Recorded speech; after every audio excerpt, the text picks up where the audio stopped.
എല്ലാവർക്കും എൻ്റെ വിനീതമായ സ്നേഹവന്ദനം. ജ്യോതിർഗമയ എന്ന ഈ ചാനലിലൂടെ എൻ്റെ ജീവിതത്തിലെ ആത്മീയവും ഭൗമികവുമായ ചില തിരിച്ചറിവുകൾ നിങ്ങളുമായി പങ്കുവയ്ക്കാമെന്നാണ് ഞാൻ ആഗ്രഹിക്കുന്നത്. ദൈവനാമം മഹത്വപ്പെടുമാറാകട്ടെ. വീണ്ടും ഒരു ചെറിയ ചിന്തയുമായി നിങ്ങളോട് ആയിരിക്കാൻ വലുവനായ ദൈവം നൽകിയ അവസരത്തിനായിട്ട് ഞാൻ കർത്താവിനെ സ്തുതിക്കുന്നു. എൻ്റെ ഒരു ബാല്യകാല സുഹൃത്ത്, ഞാൻ ഈ ആത്മീയ ശുശ്രൂഷകളിലൊക്കെ ഈ സമയങ്ങളിൽ കൂടുതലായിട്ട് സമയം ചെലവഴിക്കുന്നതുകൊണ്ട് അദ്ദേഹം എനിക്ക് ഇന്ന് നമ്മുടെ കേരളത്തിൽ നടക്കുന്ന പല സംഭവങ്ങളുമായിട്ട് ബന്ധപ്പെട്ട് മീഡിയയിൽ ഒരുപാട് ആക്രമണങ്ങൾ പള്ളിക്കെതിരെയും അച്ഛന്മാർക്കെതിരെയും പാസ്റ്റർമാർക്കെതിരെയൊക്കെയുള്ള അനവധിയായിട്ടുള്ള യൂട്യൂബ് മെസ്സേജസും മീഡിയയിലും ഒക്കെ പ്രചരിക്കുന്നുണ്ടല്ലോ. അതൊക്കെ എനിക്ക് അയച്ചു തരും. കാരണം ഇവരൊക്കെ പലതും സമയത്ത് ചെയ്യാത്തത് കൊണ്ടാണ്, ഉത്തരവാദിത്തത്തോട് ചെയ്യാത്തത് കൊണ്ടാണ് പല ദുരന്തങ്ങളും ഇന്ന് നമ്മുടെ സമൂഹത്തിൽ നടക്കുന്നത് എന്ന് ആക്ഷേപിക്കുന്ന മെസ്സേജുകളാണ് അദ്ദേഹം അയക്കുന്നതൊക്കെ. ഞങ്ങൾ ആ വിഷയങ്ങളൊക്കെ ഇങ്ങനെ സംസാരിക്കാറുണ്ട്. അപ്പോൾ അതൊക്കെ കണ്ടപ്പോൾ എനിക്ക് പൊതുവായിട്ടൊന്ന് ഒരു കാര്യം നമ്മളോട് സൂചിപ്പിക്കണമെന്ന് തോന്നിയത്, നിങ്ങൾക്കൊക്കെ അറിയുന്ന കാര്യമായിരിക്കാമെങ്കിലും നമുക്കൊന്ന് റിഫ്രഷ് ചെയ്യാൻ നമ്മുടെ മനസ്സിൽ വെച്ചേക്കേണ്ടതായിട്ടുള്ള ഒന്ന് രണ്ട് കാര്യങ്ങളൊന്ന് സൂചിപ്പിക്കണം എന്ന് എനിക്ക് തോന്നി. പ്രധാനമായിട്ടും എല്ലാ സഭാവിശ്വാസികളും ഈ മാതാപിതാക്കളും ഒക്കെ മനസ്സിലാക്കിയിരിക്കേണ്ട ഒരു കാര്യം, ഈ സഭാ ശുശ്രൂഷകന്മാർക്ക് അല്ലെങ്കിൽ അച്ഛന്മാർക്ക് പാസ്റ്റർമാരൊക്കെ അവര് അനേക വർഷങ്ങൾ ഈ ശുശ്രൂഷയൊക്കെ പഠിച്ച് ട്രെയിനിങ് എടുത്ത് പിന്നെ പല സ്ഥലങ്ങളിൽ ഈ ശുശ്രൂഷയൊക്കെ ചെയ്തിട്ടൊക്കെ പല രീതിയിലുള്ള ആൾക്കാരെ, നമ്മളൊരു സാധാരണ കുടുംബസ്ഥനായിട്ടുള്ള ആൾക്കാരെ ഉള്ളവരെക്കാട്ടിലൊക്കെ അനവധിയായിട്ട് നൂറുകണക്കിന് സ്വഭാവമുള്ള ആൾക്കാരെ കണ്ട് ഈ ശുശ്രൂഷയിൽ നിൽക്കുന്നവരാണ്. അപ്പൊ അവർക്കറിയാം ആരോടൊക്കെ സംസാരിക്കണം, ഏതൊക്കെ കാര്യങ്ങളിൽ ഇടപെടണം, ആരെയൊക്കെ പ്രൊമോട്ട് ചെയ്യണം, ആരുടെയൊക്കെ കൂടെ നിൽക്കണം, ആരെയൊക്കെ സപ്പോർട്ട് ചെയ്യണം, എവിടെയൊക്കെ ആണ് അവരുടെ സാന്നിധ്യം ആവശ്യമുള്ളത്, എവിടെയൊക്കെ നിന്നാൽ ചിലപ്പോൾ പണി കിട്ടാൻ സാധ്യതയുണ്ടെന്നൊക്കെ ഉള്ള കാര്യം അവർക്ക് വ്യക്തമായിട്ട് അറിയാം. അതുകൊണ്ട് നമ്മൾ ആ കാര്യം വ്യക്തമായിട്ട് നമ്മൾ മനസ്സിലാക്കിയിരിക്കണം. അതുകൊണ്ട് പല ആൾക്കാരും പറയും, നമ്മൾ പള്ളിയിൽ പോയപ്പോൾ അവർ കരയുന്ന കണ്ടില്ലേ, അവർ വിഷമിക്കുന്ന കണ്ടില്ലേ, എന്നിട്ട് പള്ളിയിൽ അച്ഛൻ പ്രതികരിച്ചോ, പാസ്റ്റർ പ്രതികരിച്ചോ, പാസ്റ്ററിന് എന്തുകൊണ്ടാണ് ഈ ഉൾക്കാഴ്ച ഇല്ലാത്തത്, എന്തുകൊണ്ടാണ് ആൾക്കാരോട് ചോദിക്കാത്തത് എന്നൊക്കെ, ഇവരാരും ഇടപെടാത്തത് എന്ന് ചോദിക്കുന്നുണ്ട് പലരും ഈ സമൂഹങ്ങളിൽ. പക്ഷെ ഇവരാരും അതിൽ ഒരു 90% ഈ രീതിയിലുള്ള ശുശ്രൂഷകന്മാരും ഇതിനായിട്ട് ഇടപെടത്തില്ല. കാരണം അറിഞ്ഞുകൊണ്ട് തന്നെ അവർ ഇടപെടത്തില്ല. കാരണം ഈ സമൂഹം ആ രീതിയിലൊക്കെയാണ് പൊക്കോണ്ടിരിക്കുന്നത് എന്ന് നമുക്ക് കാണുവാനായിട്ട് കഴിയും. ഞാൻ നേരത്തെയൊക്കെ എൻ്റെ സോഷ്യൽ മീഡിയയിൽ ഷെയർ ചെയ്തിട്ടുള്ള 2 സോഷ്യൽ എക്സ്പെരിമെന്റിനെ പറ്റി ഞാൻ ഓർത്തു പോവുകയാണ്. അതിനകത്ത് ഒരു കുഞ്ഞിനെ, ഒരു 3-4 വയസ്സുള്ള ഒരു പെൺകുട്ടിയെ അവരവിടെ കൊണ്ടു നിർത്തിയിട്ട് ഒരു കുട്ടികളെ പിടിച്ചുകൊണ്ട് പോണക്കുള്ള ഒരാൾ വന്ന് ഈ കുട്ടി മോളെ മുട്ടായി തരാം എന്നൊക്കെ പറഞ്ഞ് അതിനെ പല രീതിയിൽ പബ്ലിക്കായിട്ട് മറ്റുള്ളവർ തൊട്ടടുത്ത് നിൽക്കുന്നവർ കേൾക്കെ തന്നെയാണ് ഇവർ ഇതൊക്കെ പറയുന്നത്. വാ മോളെ, ഡാഡി അപ്പുറത്തുണ്ട്, ഞാൻ അങ്ങോട്ട് കൊണ്ടുപോയിക്കോളാം എന്നൊക്കെ പറഞ്ഞ് ഇതൊക്കെ സംസാരിക്കുമ്പോഴും ഈ കേട്ട് നിൽക്കുന്നവരൊന്നും യാതൊരു രീതിയിലും പ്രതികരിക്കാതിരിക്കുന്നതായിട്ടുള്ള സോഷ്യൽ എക്സ്പീരിയൻസ് ഒക്കെ കണ്ടിട്ടുണ്ട്. അതുപോലെ തന്നെയാ ചിലര് മണ്ണെണ്ണ പെട്രോളൊക്കെ ഒഴിച്ച് തീ കത്തിക്കുമെന്നൊക്കെ പറഞ്ഞ് നിൽക്കുന്ന അങ്ങനത്തെ സംഭവങ്ങളും ഉണ്ട്. അപ്പൊ ആൾക്കാർ ചുറ്റും നിൽക്കുന്നവർ മൊബൈലും വീഡിയോയും ഓണാക്കിക്കൊണ്ട് നിൽക്കുക. ഇപ്പൊ അവൻ തീ കത്തിക്കും, അവൻ മരിക്കുന്നത് കാണും, വീഡിയോ എടുക്കാൻ വേണ്ടി നോക്കി നിൽക്കുക. നമ്മുടെ സമൂഹത്തിലുള്ള ആൾക്കാരൊന്നും അവനെ പിന്തിരിപ്പിക്കാനോ ഒന്നും നോക്കുന്ന അനേകരില്ല. നമുക്കറിയാം അനവധിയായിട്ടുള്ള ഈ എക്സ്പെരിമെന്റ് മാത്രമല്ല സംഭവങ്ങളും ഉണ്ട്. എൻ്റെ ഒരു സുഹൃത്ത്, അദ്ദേഹം ആറ്റിൽ ചാടി ആത്മഹത്യ ചെയ്യാൻ നോക്കിയിട്ട് പരാജയപ്പെട്ടു പോയി. കാരണം ഒഴുക്കും അദ്ദേഹത്തെ തിട്ടയിലോട്ട് കൊണ്ടുപോയി. അപ്പൊ എല്ലാവരും ഓടി വന്ന് നോക്കി നിന്നു. ഇവ മരിക്കുന്നോ എന്നൊക്കെ കാണാൻ വേണ്ടി. അപ്പൊ പെട്ടെന്ന് ഫയർഫോഴ്സും ഒക്കെ വന്നു. ഫയർഫോഴ്സും വിളിച്ചു. ഫയർഫോഴ്സുകാർ നോക്കിയപ്പോൾ ഇവ നടന്നു പോകുന്നത് കണ്ടു. അവന് മരിക്കാൻ പറ്റിയില്ല. അപ്പം അത് കഴിഞ്ഞിട്ട് അപ്പൊ ഇവരാരും എന്നാൽ അവനോട് സംസാരിക്കാനോ അവനെ തിരിച്ചു വിളിച്ചെന്നാൽ അവൻ്റെ അടുത്ത് പോയി ഒന്ന് ഈ ഒരു ആത്മഹത്യയുടെ മുമ്പിൽ നിൽക്കുന്ന ഒരു മനുഷ്യനോട് പോയി ഒരു വാക്ക് സംസാരിച്ച് അവനെ പിന്തിരിപ്പിക്കാൻ ഈ കൂട്ടത്തിൽ ഇൻക്ലൂഡിങ് പോലീസ് ഓഫീസേഴ്സ് പോലും ശ്രമിച്ചില്ല.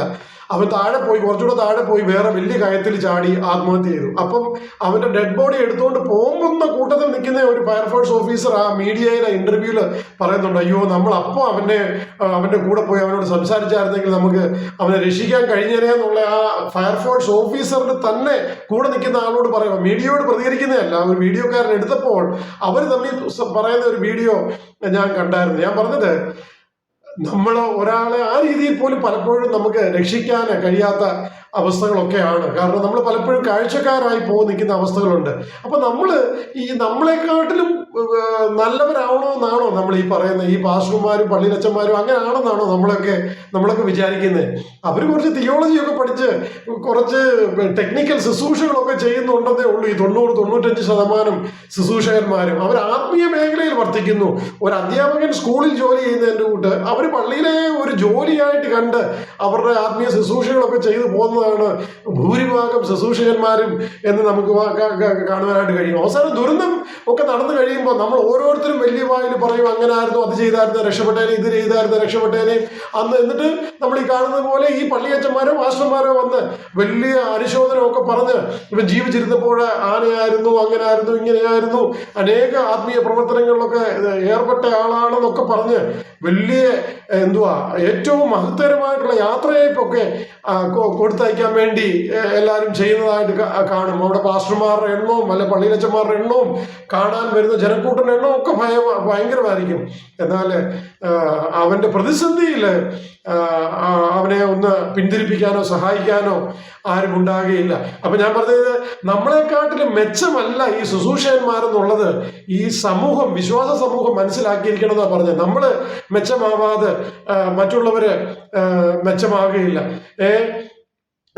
ഇത് നമ്മൾ മനസ്സിലാക്കേണ്ടത്, നമ്മളെക്കാട്ടിലും നമ്മൾ എത്ര ഭോഷന്മാരാണെന്ന് നോക്കിക്കോണേ. നമ്മൾ ഈ ചോദ്യം ചോദിക്കുമ്പോൾ നമ്മുടെ കുഞ്ഞുങ്ങളെ അല്ലെ നമ്മുടെ വീട്ടിലുള്ളവരെ നമ്മളെക്കാൾ ഈ പള്ളിയിലെ അച്ഛനും കപ്പ്യാരും പാസ്റ്റർമാരും ഒക്കെ സ്നേഹിക്കുമെന്നാണോ നിങ്ങൾ വിചാരിക്കുന്നത്? അവരെ പിന്തിരിക്കാൻ ശ്രമിപ്പിക്കും, അവരെ നല്ല പാതയിൽ നടത്താൻ തിരിച്ചുവിടുമെന്നൊക്കെയാണോ നമ്മൾ വിചാരിക്കുന്നത്? അങ്ങനെ വിചാരിച്ചെങ്കിൽ നമ്മൾ ഏറ്റവും വലിയ പോഷന്മാരെന്ന് നമ്മൾ വിചാരിച്ചോണം. ഇത് ഈ ക്യാമ്പ് വിട്ടതുകൊണ്ടോ റിട്രീറ്റിന് വിട്ടതുകൊണ്ടോ ഒക്കെ അവിടെയൊക്കെ നന്മകൾ കിട്ടും. അവിടെ എല്ലാം ഒരു പരിധിയുണ്ട്. എന്നാൽ നിങ്ങൾക്ക് മാതാപിതാക്കൾക്ക് ചെയ്യുന്നതിനേക്കാട്ടിലും അപ്പുറമായിട്ട് ചില കാര്യങ്ങൾ അവിടെ ചെയ്യാൻ പറ്റുമോ എന്നുള്ളതിന് ചിലപ്പം സംശയം വരും. കാരണം ഇന്നത്തെ സമൂഹം അങ്ങനെ. കാരണം എൻ്റെ ഒരു സുഹൃത്ത് കഴിഞ്ഞ ആഴ്ച കൂടെ എന്നോട് സംസാരിച്ച് ഒരു സംഭവം പറഞ്ഞു. അവര് പള്ളിയിലൊക്കെ പോയി പ്രസംഗമൊക്കെ കേട്ട് ആരാധനയ്ക്കെല്ലാം പോയിട്ട് വീട്ടിൽ വരുന്നുണ്ടേ, പിന്നെ ആരാധനയ്ക്ക് കഴിഞ്ഞ് വീട്ടിൽ വന്ന് പിന്നെ ഭക്ഷണം കഴിക്കാൻ ഇരിക്കുന്നുണ്ടേ അന്ന് പ്രസംഗിച്ച പാസ്റ്ററിന്റെയോ പള്ളിയിലച്ഛൻ്റെയോ കുറ്റമാണ് പറയുന്നത്.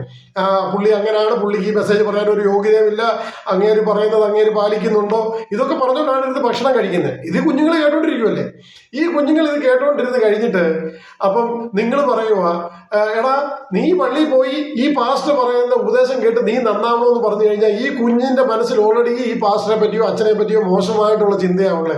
ആ മനുഷ്യൻ പറയുന്നതൊന്നും പാലിക്കുന്നവനല്ല, അയാൾക്ക് ആത്മീയ പ്രമാണമുള്ളവനല്ല എന്ന് വീട്ടിലിരുന്ന് പറയുകയും, എടാ നീ പള്ളിയിൽ പോയി സൺഡേ സ്കൂൾ പഠിച്ച് ക്യാമ്പിൽ പോയി ഈ അച്ഛൻ പറയുന്ന ഉപദേശം കേട്ട് നീ നന്നാവണോ എന്ന് നിങ്ങൾ പ്രതീക്ഷിക്കുകയും കൂടെ ചെയ്ത് കഴിഞ്ഞാൽ ഇതെങ്ങനെയാ ലോജിക്കലി മാച്ച് ആവുന്നത്?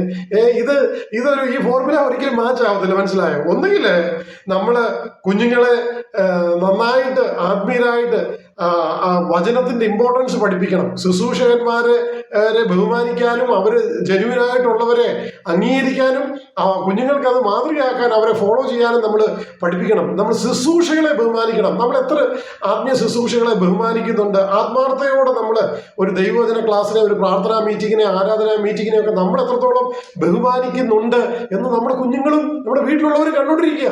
അപ്പൊ പിന്നെ ഇതില്ലാതെ അവരും പോയി നീ പള്ളിയിൽ പോയി രക്ഷപ്പെട്ടോളും എന്ന് നമ്മൾ വിചാരിച്ചാൽ അത് നടക്കില്ല. അത് പ്രിയ സഹോദരങ്ങളെ, അല്ലെങ്കിൽ നമ്മുടെ ഭവനത്തില് നമ്മൾ കുഞ്ഞുങ്ങൾക്ക് നല്ല ട്രെയിനിങ് കൊടുക്കുന്നവരായിരിക്കണം. നമ്മൾ പള്ളിയെ പിന്നെ വിമർശിക്കുകയും ആക്രമിക്കുകയും ചെയ്യും, ശുശ്രൂഷന്മാരെ പരിഹസിക്കുകയും ചെയ്തിട്ട് അവർ നിങ്ങളുടെ കുഞ്ഞുങ്ങളെ നന്നാക്കുമെന്ന് നിങ്ങൾ വിചാരിക്കില്ല. മറിച്ച് അങ്ങനെ നിങ്ങൾ ചെയ്താലും നിങ്ങൾ നിങ്ങളുടെ കുഞ്ഞുങ്ങളെ വീട്ടിൽ ഉപദേശിക്കുന്നവരായിരിക്കണം. ആവർത്തന പുസ്തകം 6:5 മുതൽ 1-ാം വാക്യം മുതൽ തന്നെ ഉണ്ട്. 5 മുതലുള്ള വാക്യങ്ങൾ എന്താ പറയുന്നത്? ദൈവത്തെ പൂർണ്ണ ഹൃദയത്തോടെ, പൂർണ്ണ ശക്തിയോടെ, പൂർണ്ണ മനസ്സോടെ, പൂർണ്ണ ആത്മാവോടെ നിങ്ങൾ സ്നേഹിക്കണം. അത് നിങ്ങളുടെ കുഞ്ഞുങ്ങൾക്ക് മനസ്സിലാവണം. അല്ല നിങ്ങളുടെ ഈ ഉടായ്പ സ്വഭാവം നിങ്ങൾ കാണിച്ചിട്ട് നിങ്ങളുടെ കുഞ്ഞുങ്ങള് നിങ്ങൾ കണ്ടതും അവർ പഠിച്ചതുമേ അവരത് ഫോളോ ചെയ്യത്തുള്ളൂ. നിങ്ങൾ ദൈവത്തെ സ്നേഹിക്കുന്നത് നിങ്ങളുടെ കുഞ്ഞുങ്ങൾ കാണണം. ഈ കർത്താവിന്റെ പ്രമാണങ്ങളും വചനം നിങ്ങളുടെ ഹൃദയത്തിൽ ഇരിക്കുന്നത് അവർക്ക് പകർന്നു കൊടുക്കണം. അത് അവരുടെ ഹൃദയങ്ങളിൽ ഇരിക്കണം. നിങ്ങൾ വീട്ടിലിരിക്കുമ്പോഴും കിടക്കുമ്പോഴും ഉണരുമ്പോഴും നടക്കുമ്പോഴും ഒക്കെ ഇത് നിങ്ങളുടെ ചർച്ചാ വിഷയമായിരിക്കണം. ഇത് നിങ്ങൾ സംസാരിക്കണം. അല്ല നിങ്ങൾ ലോകത്തിലെ പല കാര്യങ്ങളും, ബിസിനസിന്റെ കാര്യങ്ങളും, കള്ളത്തരങ്ങളും, അയൽവക്കക്കാരുടെ കുറ്റങ്ങളും, സഭയിലുള്ളവരുടെ കുറ്റങ്ങളും, ഈ സമൂഹത്തിൽ നടക്കുന്ന എല്ലാ തിന്മയുടെ കാര്യങ്ങളും അതും ഇതും എല്ലാം പറഞ്ഞ് നിങ്ങൾ നടക്കുമ്പോൾ നിങ്ങളുടെ വീട്ടിൽ എവിടെയാണ് ആത്മീയ കാര്യങ്ങൾ ഡിസ്കസ് ചെയ്യുന്നത്? എവിടെയാണ് കുഞ്ഞുങ്ങൾക്ക് മാതാപിതാക്കളിൽ നിന്ന് അല്ലെങ്കിൽ ഗ്രാൻഡ് പേരൻസിൽ നിന്നൊക്കെ ആത്മീയ പോഷണം എത്ര കുടുംബങ്ങളിലാണ് കിട്ടുന്നത്? അതുകൊണ്ട് അത് നമ്മൾ ശ്രദ്ധിക്കണം. നമ്മൾക്ക് ഫീൽ ചെയ്യുക ഇന്ന് നമ്മുടെ ആത്മീയ സമൂഹങ്ങളിൽ നമ്മുടെ ശുശ്രൂഷകന്മാരൊക്കെ അതിൽ നിന്ന് പരാജയപ്പെടുന്നുണ്ടെങ്കിൽ നിങ്ങൾ അവരെ ഡിപ്പെൻഡ് ചെയ്യാതെ, അവരെ കുറ്റം പറഞ്ഞുകൊണ്ടിരിക്കാതെ നിങ്ങളുടെ ഉത്തരവാദിത്വം വർദ്ധിച്ചു. നിങ്ങളിൽ ഏറ്റവും ഉത്തരവാദിത്വം നിങ്ങളുടെ കുഞ്ഞുങ്ങളെ പറ്റി അവരെ നല്ല വഴിയിൽ നടത്തുവാൻ നിങ്ങൾക്കാണ് ഉത്തരവാദിത്വം എന്ന് മനസ്സിലാക്കി അവർക്ക് ദൈവപ്രമാണം മനസ്സിലാക്കി കൊടുക്കുവാൻ അതിന് നിങ്ങൾ മാതൃകയുള്ളവരായിട്ടും ഇരിക്കേണ്ടതിന് അത്യാവശ്യം ഏറ്റവും ഉണ്ട് പ്രിയ സഹോദരങ്ങളെ. അതുകൊണ്ട് ഈ ചിന്ത നിങ്ങളെ സഹായിക്കട്ടെ, ബലപ്പെടുത്തട്ടെ. നമ്മുടെ കൊടുക്കും അറ്റ്ലീസ്റ്റ് നമ്മൾ വലിയ പ്രസംഗമൊക്കെ പറഞ്ഞ് ഈ സമൂഹത്തെയും സഭയും ഒന്നും നന്നാക്കിയില്ലെങ്കിലും നമ്മുടെ കുഞ്ഞുങ്ങൾക്ക്, ഞാൻ ചിലപ്പോൾ പറയുന്നുണ്ട്, എന്റെ മെസ്സേജ് ഒത്തിരി പേര് കണ്ടില്ലെങ്കിലും കേട്ടില്ലെങ്കിലും ഒന്നും കുഴപ്പമില്ല. എന്റെ കുഞ്ഞുങ്ങൾക്കല്ല, എന്റെ ചുറ്റുപാടുമുള്ളവർക്കല്ല, എന്റെ സ്റ്റുഡൻസ് കുഞ്ഞുങ്ങളുടെ മിനിസ്ട്രി ഉള്ളിടത്ത് എന്റെ സഭയിലുള്ളവർക്കെങ്കിലും പ്രയോജനം ചെയ്യുമല്ലോ. അത് അത്രയെങ്കിലും നടക്കുമല്ലോ. ഒരാൾക്കോ 5 പേർക്കോ എങ്കിലും പ്രയോജനം ചെയ്യുമല്ലോ. 1000 പേര് കണ്ട് എല്ലാവരും നന്നാവാൻ വേണ്ടിയൊന്നുമല്ല ഞാൻ ചെയ്യുന്നത്. അതുകൊണ്ട് നമ്മൾ നന്നായാൽ മിനിമം നമ്മുടെ കുഞ്ഞുങ്ങളെങ്കിലും നന്നാവും. അല്ലാതെ നമ്മുടെ കുഞ്ഞുങ്ങൾക്ക് ഒരു ആപത്തും പ്രയാസമൊക്കെ വന്നിട്ട് പള്ളിയിലച്ഛനെയും പാസ്റ്ററെയും കുറ്റം പറഞ്ഞിട്ട് കാര്യമില്ല എന്ന് നമ്മളത് ഓർത്തിരിക്കണം. ഈ എളിയ ചിന്തകൾ നമുക്ക് ജീവിതത്തിന് ഒരു കൺ തുറക്കുവാൻ വേണ്ടി നമ്മുടെ മാതാപിതാക്കൾക്കും നമ്മുടെ സഭാവിശ്വാസികൾക്കും ഒക്കെ കാരണമാകട്ടെ എന്ന് ആഗ്രഹിച്ചു പ്രാർത്ഥനയോടും കൂടെ എൻ്റെ വാക്കുകൾ നിർത്തുന്നു. ദൈവത്തിന്റെ വിലയേറിയ നാമം മാത്രം വാഴ്ത്തപ്പെടുമാറാകട്ടെ.